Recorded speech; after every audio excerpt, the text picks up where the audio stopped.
Hello mga kasarap! Isang mapagpalang araw po sa ating lahat. Noon nga po palang last December pa ako umorder ng binusa. Dahil nung December 23, 24, 25, 26 ay sarado kami. Alanganin naman kung o-order pa ako ng binusa, baka kumunat o masira. So soli ko lang din kay Kuya Chua kapag ganon na kumunat o nasira. Kaya lang ay si Kuya Chua magdudusa kasi hindi naman niya maibabalik yun. Kaya sayang lang din. Kaya mas maigi na hindi muna ako umorder. O diba? Nakatipid na ako, wala pa ako tinda. Ang gulo. Dahil nung nagbukas kami ulit ay December 27, 28, 29 at 30. Pagkatapos ay nagsarado na kami ng 31, 1, 2 at ngayon 3 lang kami ulit nakapagbukas. Kahapon nga ay papadilim na nang dumating si Kuya Chua. Medyo pa-dinner na nun kaya may mga kumakain na. Kumuha na ako ng binusa. Si Maldives ang piling sekretary na ang nakipag-usap kay Kuya Chua kung ilan ang kukuhanin na binusa. Nilista ko lang yun at si Maldives na ang bahala. Ibinigay ko na sa kanya. Silang dalaw na ni Kuya Chua ang nag-usap. At sabi ko ay magpapahinga lang ako at maya-maya ay kakabit ko ang mga binusa. Maya-maya nga kinabit ko ng mga binusa, nagpatulong na ako kay Nene. Dahil pa dinner time na niyan, may mga kumakain na. Nakakahiya naman yung kung kumakain pa ang pagkakabitin ko. Uy! Walang ganon ha! Joke lang yun. Medyo nakakaabala na ako sa mga kumakain, kaya medyo binilisan ko na. Kabisado ko naman na pagkakabit ng mga binusa. Mauna lang dyan yung mga mais, tapos yung maning walang balat, yung maning may balat, butong pakwan, sunflower, kalabasa, peanut brittle, tinatawag ng itlog ng butike, tapos yung mga gamis, yung mga sweet, at saka yung pinakakauli-ulian niya yung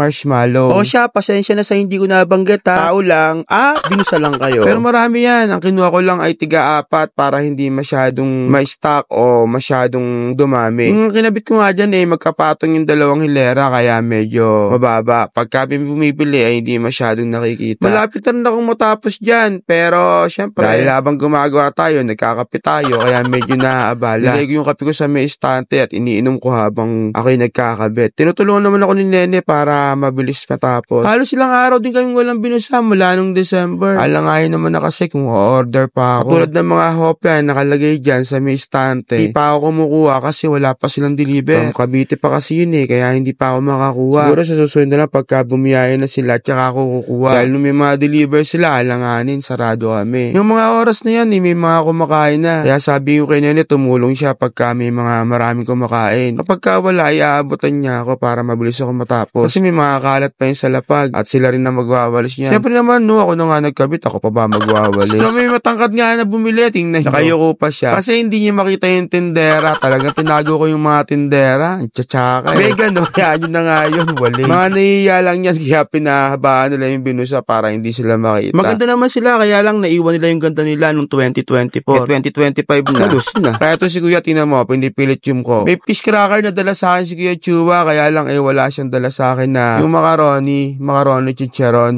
Fish cracker lang nailagay ko. Maya-maya malapit na ako matapos dyan. Kaya okay na yan dahil maya-maya marami na rin kakain at marami kaming customer. Tiyak. Si Kuya, di pa rin mapakali. Sino kaya sa mga tindera ko ang hinahanap niya? Yung ganda nga, naiwan na noong 2024. Dahil kabubukas lang namin halos. So makikita nyo yung mga nilagay namin dyan. Patapos na pala ako dyan na maglagay. Kaya kung makikita nyo, mula rito sa konti, patapos na ako dyan. Kaya kung makikita nyo mula dito sa walang laman, ngayon ay may laman na siya. Mas maganda na siyang tingnan, diba? Mas kakakita tingnan yung harapan pagka maraming binusa. Parang yung crush mo, pakit-akit sa mata at sa paningin mo. Uy, kalantong. Yun nga lang, marami din kalat. So, sino maglilinis? Siyempre sila lang namang ako. Ano nga nagkabit, ako pa ba maglilinis? So, eto na. From this to this. Wow.